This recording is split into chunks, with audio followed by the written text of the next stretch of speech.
Guys welcome to ട്രസ്സാൻ്റെ പുതിയ വീഡിയോയിലേക്ക് എല്ലാവർക്കും സ്വാഗതം. നമ്മൾ ഇന്ന് 99,500 കണ്ടു, 100K തൊട്ടടുത്താണ്. അതേപോലെ തന്നെ ഇന്നുള്ളതെന്ന് പറഞ്ഞാൽ ഡോജ് കോയിൻ, XRP പോലുള്ള കോയിൻസിൻ്റെ ഗ്രോത്ത് നമ്മൾ ഇന്ന് കുറച്ചും കൂടി കണ്ടു. എന്നാൽ കുറച്ചും കൂടി കുറേ ആൾക്കാർക്ക് ഡൗട്ടുണ്ട്, ഡോജിൻ്റെ ലക്ഷ്യം എങ്ങനെയാണ്, ആ 0.9 തന്നെയാണോ, ഇനി അടുത്ത ലെഗപ്പ് എങ്ങനെയാണ്. ഞാൻ നിങ്ങളോട് പറഞ്ഞിരുന്നു 0.36 ഏരിയയിലേക്ക് റീട്രേസ് വന്നു. പക്ഷേ ആ ഏരിയയിൽ തന്നെ അത്യാവശ്യം ബൈങ് വരുന്നുണ്ടെങ്കിൽ, ഈ വീക്ക്ലി ക്ലോസ് ഒക്കെ 0.36 അബോവ് ഒക്കെ കീപ്പ് ചെയ്യുന്നുണ്ടെങ്കിൽ, പ്രത്യേകിച്ച് ഇപ്പോൾ വൺ ഡേ ഒക്കെ വളരെ സ്ട്രോങ് ആയതുകൊണ്ട് തന്നെ ഡോജിന് ഒരു ഓൾ ടൈം ഹൈയിലേക്കുള്ളൊരു മൂവ്മെൻറ്റിലെ ശ്രമങ്ങൾ ഉണ്ടാവും. ഡോജ് കോയിനെ സംബന്ധിച്ചിടത്തോളം ഈ ഒരു ബുൾ സൈക്കിളിൽ നമ്മൾ എക്സ്പെക്ട് ചെയ്യുന്ന 0.9ഓളം അല്ലെങ്കിൽ മിനിമം 0.8ഓളം എക്സ്പെക്ട് ചെയ്യുന്ന ഒരു കോയിനാണ്. അതേപോലെ XRPക്ക് ഇന്നുണ്ടായ ഗ്രോത്തിൻ്റെ കാര്യം എന്ന് പറഞ്ഞാൽ ഞാൻ നിങ്ങളോട് പറഞ്ഞിരുന്നു, ട്രംപ് എന്ന് അനൗൺസ് ചെയ്തൊരു കാര്യമുണ്ട്. ഈ ട്രംപ് ഇലക്ഷൻ ജയിച്ചതിന് ശേഷം ആദ്യം എടുക്കുന്ന തീരുമാനമാണ് സെക്കിൻ്റെ ചെയർമാൻ ഗാരിയെ ഒഴിവാക്കുക എന്നുള്ളത്. ഇന്ന് നമ്മളൊരു ട്വീറ്റ് കണ്ടു, ജാനുവരിയിൽ ഗാരി എന്ത് ചെയ്യപ്പെടുന്നു, റിസൈൻ ചെയ്യപ്പെടാൻ പോകുന്നു. അപ്പം അങ്ങനെയുള്ളൊരു സാഹചര്യത്തിൽ ഈ XRPക്കെതിരെ സെക്ക് ഫയൽ ചെയ്ത കേസ്, അതായത് സെക്ക് ബാൻ റിലേറ്റഡ് ആയതുകൊണ്ടാണ് കഴിഞ്ഞ 3 വർഷമായിട്ട് XRPക്ക് $1 എന്ന എയിം എത്താൻ പറ്റാണ്ടായത്. പക്ഷേ ഈ ട്രംപ് വിജയത്തിന് ശേഷം സെക്ക് മാറുകയും പുതിയ ഒരു സെക്ക് ടീം വരികയും അത് ശരിക്കും പറഞ്ഞാൽ വളരെയധികം ഗുണം ചെയ്യും എന്ന് പറഞ്ഞതുകൊണ്ടാണ് ഈ പറയുന്ന XRP $1 മാർക്ക് ബ്രേക്ക് ചെയ്തത്. അപ്പോൾ ആ ഒരു സാഹചര്യത്തിൽ ഇന്ന് റിസൈനും കൂടി ആവുമെന്ന് പറഞ്ഞപ്പോൾ XRPൻ്റെ കേസ് വളരെയധികം കേസ് ഇല്ലാണ്ടാവുകയും മേ ബി ഒരു പുതിയൊരു സെക്ക് വന്നു കഴിഞ്ഞാൽ അത് XRPയെ കൂടുതലധികം സ്ട്രോങ് ആക്കുക, അല്ലെങ്കിൽ XRPയെ പോസിറ്റീവായിട്ട് എടുക്കുന്ന ഒരാളാണെങ്കിൽ ഈ കഴിഞ്ഞ 3 വർഷമായിട്ട് അക്യുമുലേറ്റ് ചെയ്ത എമൗണ്ട് എന്ത് ചെയ്യപ്പെടാം, XRPക്ക് ആ സ്ട്രോങ് നൽകാം. ഞാൻ നിങ്ങളോട് പറഞ്ഞത് അന്നത്തെ വീഡിയോയിൽ നിങ്ങൾ കണ്ടിട്ടുണ്ടാവും. XRPയുടെ കേസ് പോസിറ്റീവാണെങ്കിൽ എന്നാണോ XRPയുടെ ബാന് മാറ്റി അല്ലെങ്കിൽ സെക്കൻഡ് കേസ് മാറി എന്ന് പറയുന്ന അന്ന് XRP ചിലപ്പോൾ ഒരു പുതിയൊരു മാർക്ക് ഉണ്ടാക്കും, പുതിയൊരു ഓൾ ടൈം ഹൈ ഒക്കെ ഉണ്ടാക്കിക്കും, വളരെ ഹൈയിലേക്ക് പോകും. പക്ഷേ ആ കേസ് ബാഡ് ആണെങ്കിൽ XRPയെ സംബന്ധിച്ചിടത്തോളം വീണ്ടും ബാക്കിലേക്ക് വരും. ഇപ്പം ഇന്നത്തെ ന്യൂസ് എങ്ങനെയാണ്, സെക്ക് റിലേറ്റഡ് ആയിട്ട് റിസൈൻ ചെയ്യുമ്പോൾ പുതിയൊരു സെക്ക് വരികയാണെങ്കിൽ അത് XRPയെ സംബന്ധിച്ചിടത്തോളം ഒരു ഗുഡ് ന്യൂസാണ്.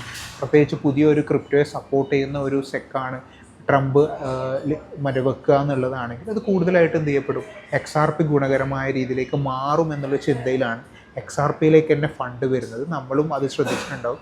ആ സമയത്ത് തന്നെ ബൈയിങ് ഓപ്പർച്യൂണിറ്റി പറയുമ്പോൾ നമ്മൾ ഈ ഒരു വിഷയം പറഞ്ഞിരുന്നു. XRPയെ സംബന്ധിച്ചിടത്തോളം ഇപ്പോഴും ഞാൻ പറയുകയാണ്, സെക്കൻഡ് റിലേറ്റഡായി പോസിറ്റീവ് ആണെങ്കിൽ വളരെയധികം ഗ്രോത്ത് ഉണ്ടാവും. കാരണം എന്തുകൊണ്ടാണ്, കഴിഞ്ഞ കുറേ നാളായിട്ട് $1 ഈ സെക്കൻഡ് റിലേറ്റഡ് ന്യൂസ് വരുന്നതിന് മുമ്പ് തന്നെ $1 മാർക്ക് ബ്രേക്ക് ചെയ്യാൻ പറ്റുകയും ഓരോ ന്യൂസ് വരുമ്പോൾ ഹ്യൂജ് വോള്യൂം വരുന്നതും കാണുന്നുണ്ട്. പിന്നെ കഴിഞ്ഞ 3 വർഷമായിട്ട് ആദ്യത്തെ 10 തന്നെ നിൽക്കാനും ആർക്ക് പറ്റിയിട്ടുണ്ട്, XRP കഴിഞ്ഞിട്ട്. അതേ സമയത്ത് ഈ ഒരു പുതിയ ആൾക്കാർ വന്നു എന്നിട്ടും പോലും XRP റിലേറ്റഡ് പോസിറ്റീവായിട്ട് അപ്രോച്ച് ഇല്ലെങ്കിൽ XRP അതിന് ഗ്രോത്ത് ബാധിക്കും.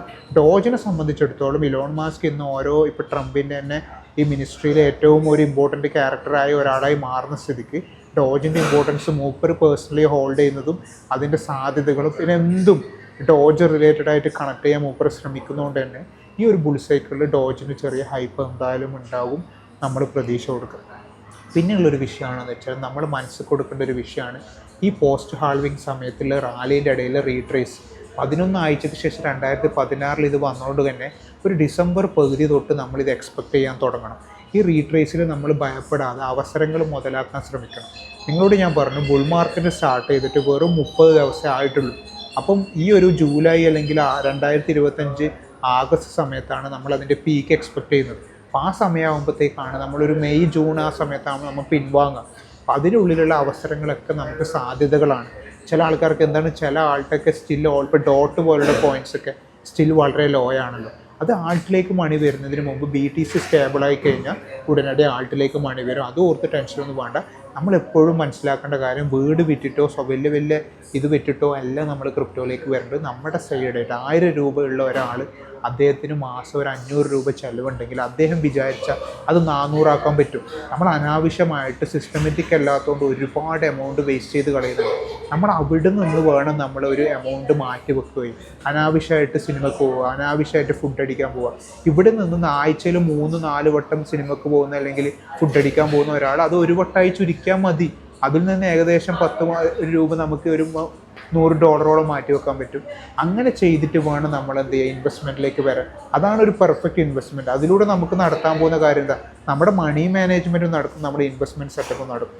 അല്ലാണ്ട് ഒരു ഇൻവെസ്റ്റ്മെൻറ്റ് ഒഴിവാക്കിയിട്ട് ഒരു വീടോ അല്ലെങ്കിൽ സ്വർണമോ പോലുള്ള ഒരു സ്റ്റേബിൾ ഇൻവെസ്റ്റ്മെൻറ്റ് ഒഴിവാക്കിയിട്ടല്ല ക്രിപ്റ്റോ പോലുള്ള ഇൻവെസ്റ്റ്മെൻറ്റിലേക്ക് വരേണ്ടത്. നമ്മൾ തന്നെ സമയം കണ്ടെത്തിയാൽ, നമ്മൾ തന്നെ സിസ്റ്റമാറ്റിക്കായി മാനേജ് ചെയ്താൽ എത്രയോ എമൗണ്ട് നിങ്ങളൊന്ന് വാല്യൂ ചെയ്യും. നിങ്ങളൊരു ഗൂഗിൾ പേയിലെ ഹിസ്റ്ററി നോക്കുക, നിങ്ങളുടെ മണി ട്രാൻസ്ഫറിൻ്റെ ഹിസ്റ്ററി നോക്കുക, എവിടെയൊക്കെയാണ് നമ്മളൊരു എമൗണ്ട് വേസ്റ്റാക്കി കളയുന്നത്.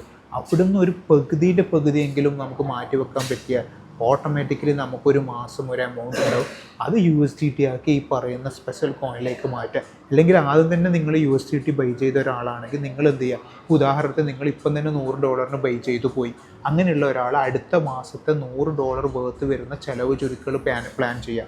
അതായത് നിങ്ങളിപ്പോൾ USDT ക്രിപ്റ്റോ വാങ്ങിയ ഒരാളാണെങ്കിൽ ഇനി വരുന്ന ഒരു മാസത്തേക്ക് മാക്സിമം ചിലവ് ചുരുക്കിയിട്ട് എന്ത് ചെയ്യുക, അവിടെ ഡെപ്പോസിറ്റ് ചെയ്ത എമൗണ്ട് ഇവിടെ മാറ്റി വെക്കാൻ ശ്രമിക്കുക. ഇങ്ങനെയുള്ള പ്ലാനുകളും കൂടി നടത്താൻ നോക്കുക. Okay, by.